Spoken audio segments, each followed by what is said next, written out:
जय श्री कृष्ण दोस्तों। आज की वीडियो में हम बात करेंगे कि अगर हम 2025 में गाय का डेयरी फार्म करें तो हमारे लिए बेनिफिट होगा या हम भैंस का डेयरी फार्म करें तो हमारे लिए बेनिफिट होगा।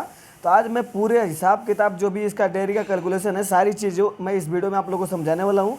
वीडियो पूरा देखिएगा तब जाके जानकारी आप लोग को समझ में आएगी दोस्तों, वरना अगर वीडियो आप आधा अधूरा छोड़ के और स्किप करके जाते हो तो आपको समझ में नहीं आएगी।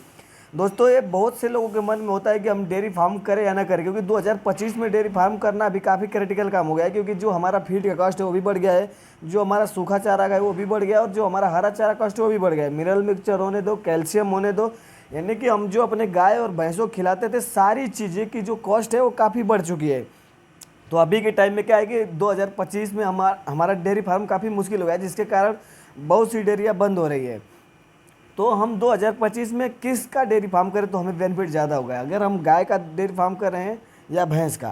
तो आज इसी में हम आपको पूरा कैलकुलेशन बताने वाला हूँ। दोस्तों देखिए क्या है, अगर आप गाय का डेयरी फार्म कर रहे हो, अगर आप 20 लीटर का गाय लेकर के आ रहे हो तो आपको यहाँ पे एचएफ की तरफ जाना पड़ेगा, और एचएफ की गाय अगर आप 20 लीटर के ला रहे हो तो जाके आपको एक अच्छा खासा प्रॉफिट होता है। लेकिन दोस्तों क्या होता है कि एचएफ गाय में जो प्रॉब्लम होती है, उनको बार बार अगर 20 लीटर दूध करे तो उनको थनैला की बहुत ज़्यादा ज़रूरी है, बहुत ज़्यादा होता है। अगर आपको जानकारी नहीं है, अगर आपको गाय का डेयरी फार्म करना है तो आप पहले किसी फार्म का विजिट कीजिए, कहीं से ट्रेनिंग लीजिए, उसके बाद आप गाय की तरफ जाइए, तब जाके आप गाय का डेयरी फार्म सफल कर सकते हो। वरना आप अगर सीख के नहीं आते हो, ट्रेनिंग लेके नहीं आते हो, तो आपसे गाय का डेयरी फार्म कुछ दिन में ही बंद हो जाएगा और वो आप ज़्यादा दिन तक सर्वाइव नहीं कर पाओगे। दोस्तों क्या होता है कि देखो, जो हमारी हाई मिल्कर गाय होती है, यानी कि जो हमारी एचएफ गाय होती है, इनको जैसे वो दूध देती है वैसे इनका रख रखाव भी करना पड़ता है और वैसे ही इनका देखभाल भी करना पड़ता है। अगर हम इसका देखभाल नहीं कर पाते तो वो बीमार पड़ना स्टार्ट हो जाती है और हमारा जो उनसे प्रॉफिट होने वाला है वो लॉस में बदल जाता है। अगर थनैला हो रहा है, आप डॉक्टर बार बार बुला रहे हो, तो वही आधा पैसे लेके चले जाएगा, गाय आपकी दूध नहीं देगी, आपकी गाय को बुखार आ जाएगा, जिस कारण क्या होता है कि दूध कम हो जाता है, और दूध कम होगा तो आपको पैसा नहीं आएगा, और जब पैसा नहीं आएगा तो आपका डेयरी में लॉस ही होगा। तो यहाँ पे दोस्तों, अगर आप गाय का डेयरी फार्म करना चाहते हो, यानी कि एचएफ गाय का डेयरी फार्म करना चाहते हो, तो आप सबसे पहले जो काम है वो ट्रेनिंग ले लो। 1 महीना, 2 महीना, 15 दिन, 20 दिन, जो भी है आप सारी चीज़ें देख लो और उसको सीख लो। और दोस्तों अब बात कर लेंगे बेनिफिट और जो उससे हमको नुकसान होने वाला है। तो देखिए क्या है कि एचएफ गाय अगर आप ला रहे हो, आपको बछड़े का जन्म देती है, तो आपका बछड़ा कुछ भी गिनती नहीं होने वाला है, यानी उसका 1 रुपये भी नहीं मिलने वाला है आपको।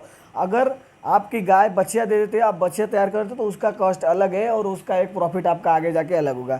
लेकिन अगर आप गाय एचएफ ला रहे हो तो अभी के टाइम में 40 रुपये से लीटर ज़्यादा आपके एचएफ गाय का दूध नहीं बिक सकता है।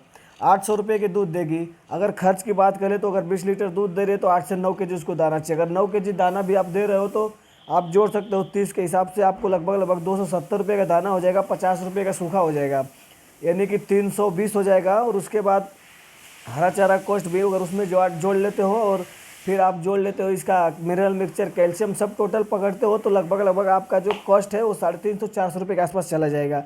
तो दोस्तों आपको 400-450 रुपये का प्रॉफिट देने वाले, 12-13 हज़ार रुपये महीना देगी। 3 से 4 महीना देते हैं, उसके बाद उसका दूध कम होता है तो प्रॉफिट आपका कम होता चला जाता है। लेकिन इनको रख रखाव करने के लिए काफ़ी जानकारी चाहिए और काफ़ी इनको मैनेज करना पड़ता है, तब जाके गाय सर्वाइव कर पाती है।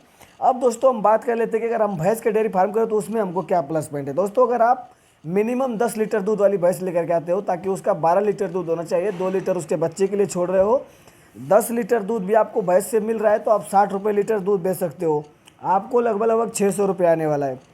600 रुपये का अगर आप कैलकुलेट करते हो तो आपका जो 600 रुपये से देखते हो तो आपको महीने का 18 हज़ार रुपये आ जाता है।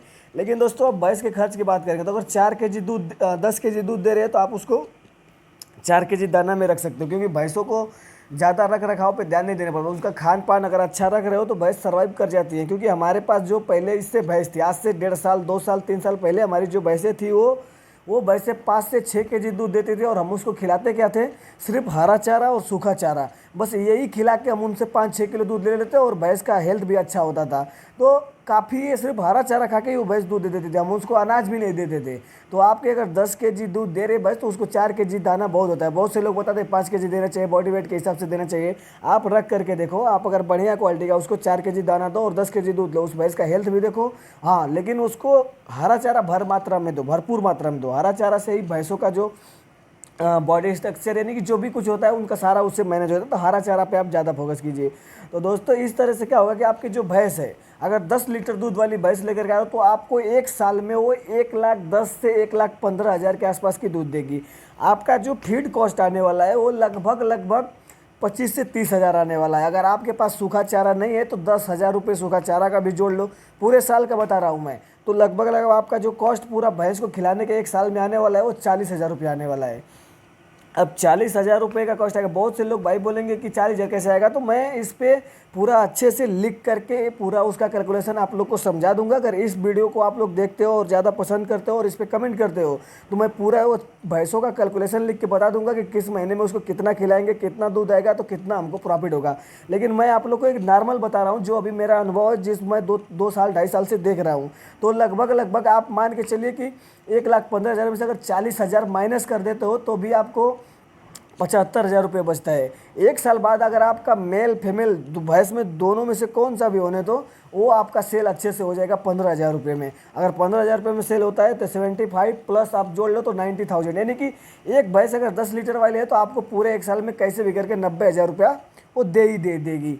तो यार दोस्तों यहाँ पे क्या होता है कि भैंसों में यही प्लस होता है, उसका दूध बेचने के लिए भी दिक्कत नहीं होता है। और दूसरी बात क्या होता है कि हमें आसानी से उसका दूध भी बिक जाता है और उसको सेल भी करना हो तो वो भी हम आसानी से कर देते हैं। तो उम्मीद करता हूँ कि आप लोग को समझ में आया होगा कि भैंस में हमें तरफ जाना चाहिए, गाय की तरफ जाओ। वो दोस्तों आपकी मर्जी, क्योंकि आपका जिसमें इंटरेस्ट है ना आप भैंस की तरफ जाइए ना गाय की तरफ जाइए। आप पहले ये देखिए कि आपको किस से लगाव है, किस में इंटरेस्ट है। भैंस में इंटरेस्ट है तो आप भैंस की तरफ जाइए, अगर आपको गाय में इंटरेस्ट है तो गाय की तरफ जाइए।